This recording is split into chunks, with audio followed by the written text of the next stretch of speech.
May isang sikat na batang salamangkero, si Harley, sa Lion Academy ng Magical City.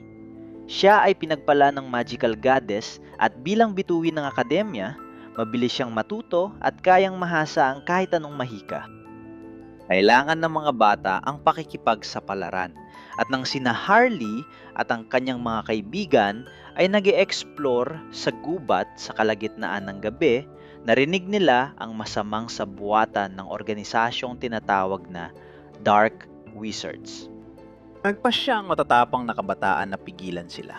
Una, kailangan nilang hanapin ang lihim na base ng Dark Wizards at iulat ito sa headmaster.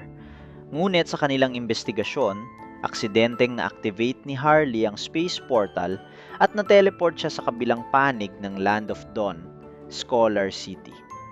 Sa tulong ng Mecha Master na si Rooney, ang matapang at masiglang batang lalaki at ang kanyang mga kasamang sina Lolita, Bruno, Alpha at Saber ay bumalik sa Magical City upang wasakin ang core ni Demorte, ang boss ng Dark Wizards. Upang mapahusay ang kanyang mga teknik sa labanan, sinimulan ni Harley ang kanyang pakikipagsapalaran sa Land of Dawn.